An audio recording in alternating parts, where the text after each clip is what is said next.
What helped you lose your first 10 pounds won't be what gets you six-pack abs. Going from 20% to 10% body fat is a whole new challenge. So in this video, I'm going to break down exactly what the challenges and sacrifices are that most people never talk about, and whether chasing ultra lean is really worth it for you. To start, here's where most guys go wrong with fat loss and never get under 20%. They take the empty toolbox approach. They get frustrated with slow progress and never seeing their abs, so they dump out every single tool out of the toolbox they've ever heard of. Keto, fasting, running every morning, no carbs, AG1, cold plunges and so on, and they just start grabbing at random. It's like when I tried to fix the kitchen cabinet door once. Instead of stopping to think what was actually wrong, I emptied the entire toolbox onto the floor, and 2 hours later there were screws, pliers and wrenches everywhere, and still to this day it remains unfixed. And this empty the toolbox approach works, but only for a few weeks until you realize the scale isn't going down anymore. You're tired, you're hungry, and now your toolbox is empty and you're running out of options. If you're lucky, with enough willpower and grit, this might get you to 20% body fat, but you certainly won't get abs.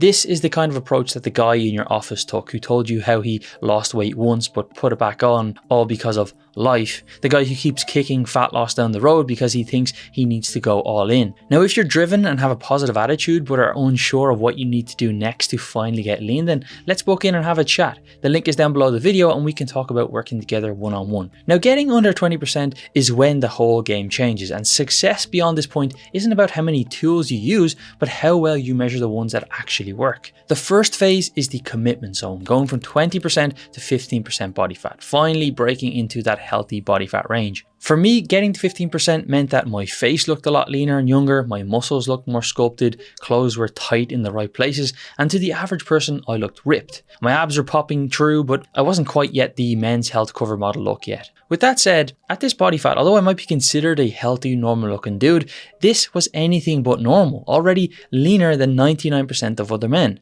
Compared to being 20% body fat and above, there was a huge improvement in my confidence, my blood pressure, and my cholesterol levels were much better, and physically I felt very fit, but it wasn't without its sacrifices. For me, getting to 15% meant that I could no longer just rely on eating healthy and watching my diet. It needed structure and tracking, no more winging it. I had to have an actual plan to follow. I couldn't get away with pizza or sushi at the weekend because I was a good boy with my diet during the week like I could when I was above 20% body fat. Justifying eating protein balls or bars because they were made with healthy fats and unprocessed food no longer cut it. You see, eating healthy can potentially get you to 20% body fat by itself, but eating healthy and eating in a caloric deficit are not mutually inclusive. If I spoon feed myself 100% peanut butter, which sometimes can often happen, it might be healthy, but I'll get fat as hell. And this is where collecting data becomes so important, because as the saying goes, if you torture data long enough, it will confess to anything. In other words, to get below 20%, you need to know your numbers. Let's break it down. As you get leaner and closer to essential body fat levels, your body ramps up something called metabolic adaptation. This is a basic survival mechanism where your non-exercise activity is subconsciously reduced and you burn less calories. Your hunger starts to also go up more on a day-to-day basis, and junk food just starts to taste better and better. Basically, your body is doing everything it can to stop you getting too lean, and fine margins count a lot more at this stage. To get below 20% efficiently, I had to start tracking my calories and macros daily, and this highlighted two key things. Number one, I was eating out and on the go a lot more than I thought, and number two, even though I felt like I was eating well, there were so many hidden calories I overlooked. A few glasses of wine when eating with a client at dinner, a small chocolate bar here or there, or even just a handful of cashew nuts or some olive oil for cooking. It all added up to hundreds of calories per day, effectively taking me from a calorie deficit to maintenance. And when you don't track your food, these little things go completely unnoticed. Of course, this kind of diligent tracking meant that the spontaneity of deciding what's for dinner tonight or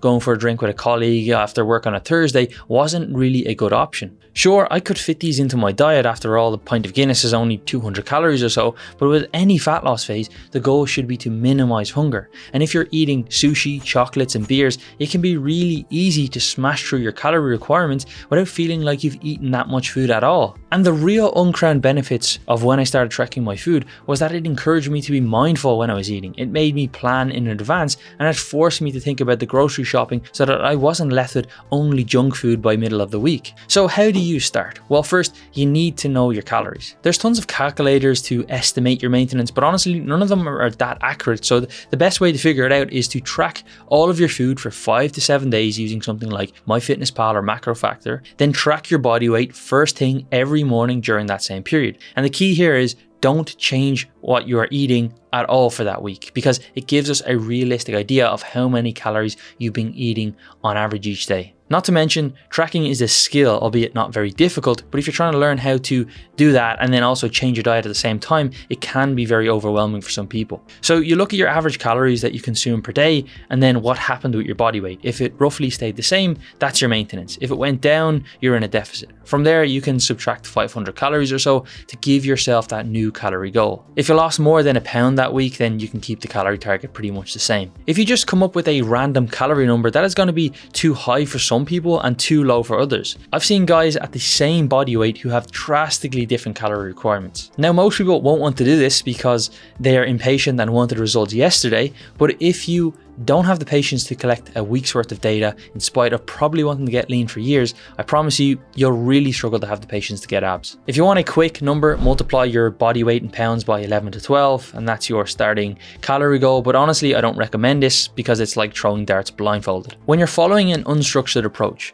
where you're not accurate with your data, you still feel like you're dieting. Mentally, you feel restricted, but physically, you're not getting anywhere. You build up all this mental diet fatigue without actually ever dieting. The amount of guys that I talk to that say they've been dieting for 6 months but haven't lost any weight is crazy. They have not been dieting. When you don't track, your litmus test for whether or not you should eat something is A, am I hungry? And B, is this food considered healthy? And unfortunately, this won't cut it to get to that next level of leanness. So when you have your new calorie goal, here's the crucial part. Don't try and completely overhaul your diet. This is so important because you're going to need to be consistent for a decent amount of time to get results that you want. If you want quick results, sure, go do the carnivore diet, go do the keto diet or whatever, go cut out all sugar or whatever you want. But if you want sustainable results, you need to make gradual changes. So take your current body weight in pounds, multiply that by 0.8 to 1, and that is the amount of grams of protein per day that you need. So if you're 200 pounds, that's 160 to 200 grams of protein per day. And from there, look to make some small swaps, tweaks and changes in your diet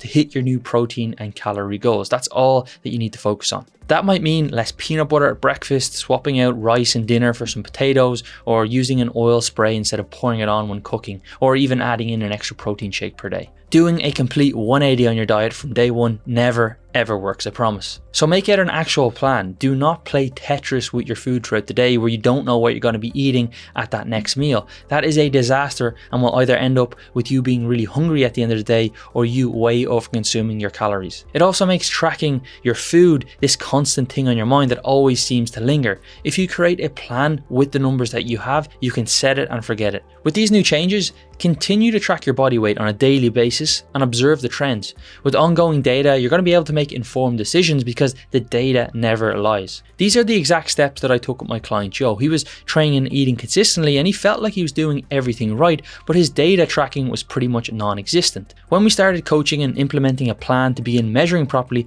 his body fat literally melted off. He wasn't perfect with his diet, but he didn't need to be because the data only informed the decisions based on the weekly results. Now, movement is the next part, and of course, you need to lift weights if you want to maintain muscle. And honestly, training 2 to 4 times a week is sufficient as long as you're training with good form, taking the sets close to failure, and trying to progress your lifts. I could make a whole video on lifting weights, but typically it's not the area where most guys struggle when it comes to fat loss. That's usually the cardio.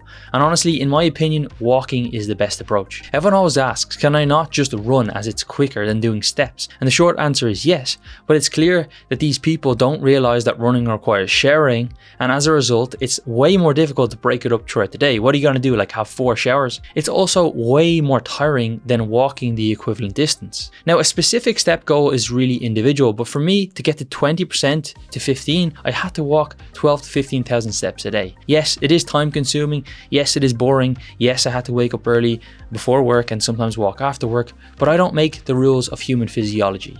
You can just eat less, and of course that might work, but that is when hunger becomes a real problem, not to mention the lack of food flexibility. Imagine you only got 4 to 5,000 steps a day, and as a result you needed to eat 1,500 to 1,600 calories to go from 20 to 15% body fat, and that's pretty realistic. You can say goodbye to eating anything other than lean protein, steamed veggies, every single day. And that's without saying, where do you go when things stall or you want to get leaner? You will not progress past 15% if you're not very active. Which brings me to phase 2, the sacrifice zone, going from 15% 10% body fat. Now getting to 10% body fat for me made a massive difference in how I looked. I was truly shredded. There was separation in my legs where I could see each individual muscle in my quad, and my abs were fully locked in. And it's no small achievement. I'm not blowing smoke up my own ass, but I'd be surprised if you know a single person that you haven't found online that is truly 10% body fat, because it comes with major sacrifices. And for most men, aiming to get to 10% body fat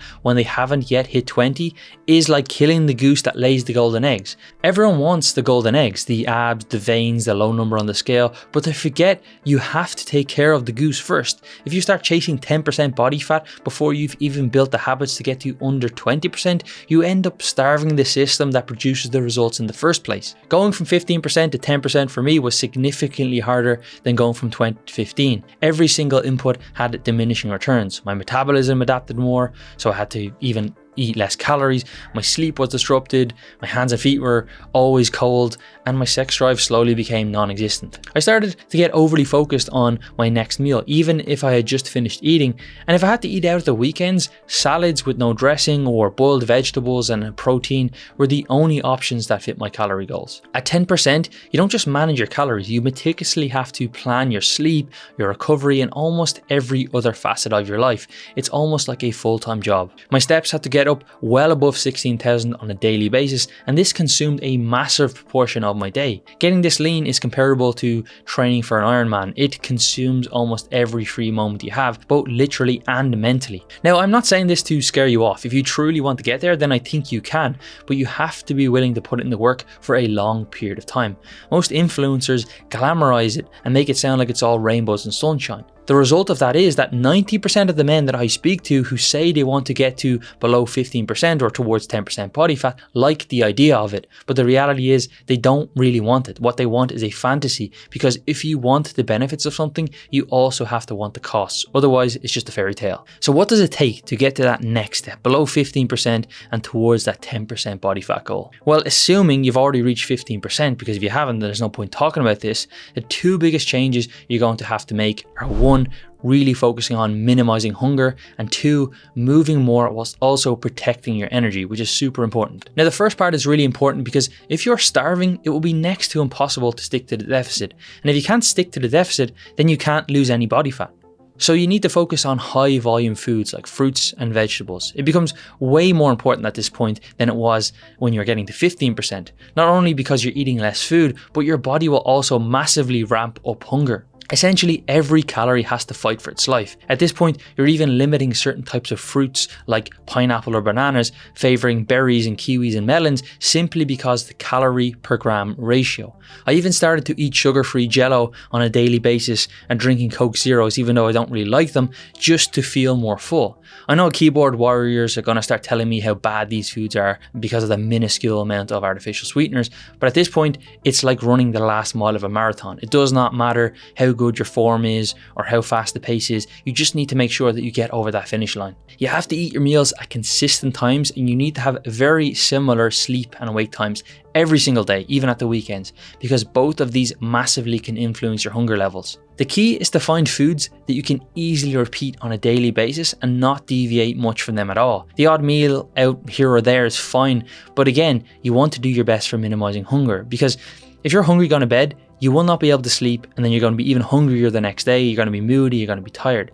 If you go out and eat a 1,000 calorie meal or burrito or something like that, chances are you're going to need to eat lean protein and lettuce leaves for the rest of the day to hit your protein and calorie targets. Try doing that while having a full-time job and trying to get in enough steps, and you're heading for a rough time, or even worse, a food binge. It's not that you can't eat out, it's just no longer worth it for you. It's like if you had a paycheck of $2,000 a month and you decide to buy a second-hand Rolex. Yes, you could afford it, but then you're not going to be able to pay your electricity bill. Which brings me to the next point, the steps. Of course, the leaner you get, the higher they will become. And the real issue is time. If you walk on average, let's say 1,000 steps per 10 minutes, where are you going to get to 2 to 3 hours to get that 16,000 plus steps per day. It doesn't matter if you have a desk job or you don't have the time, there are no discounts. And for most people, it's going to be a matter of getting up earlier, walking on your lunch break, using a walking pad, and then doing more steps after work. What are you really willing to give up to get these in? Is it some morning lie-in time? Is it skipping the Netflix series in the evening?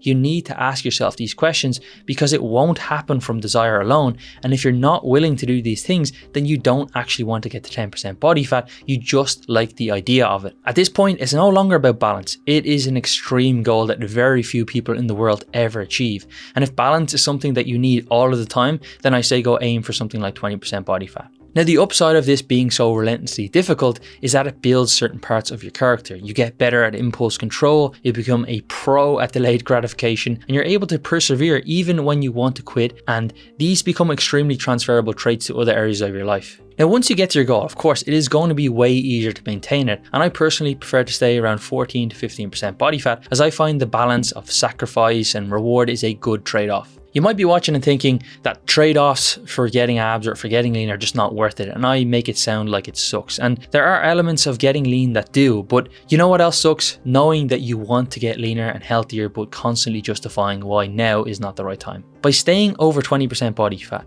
the trade-off that you are actively choosing is long-term health and quality of life. That is not an opinion or a judgment, it is based on research, and I'm not saying that it's easy, but it's worth it. And if you want my help to reduce the risk and finally get lean, then book in a call below the video and we can chat about your strategy. If you've never been able to get below 20% before and not sure why, then check out this next video that I made here.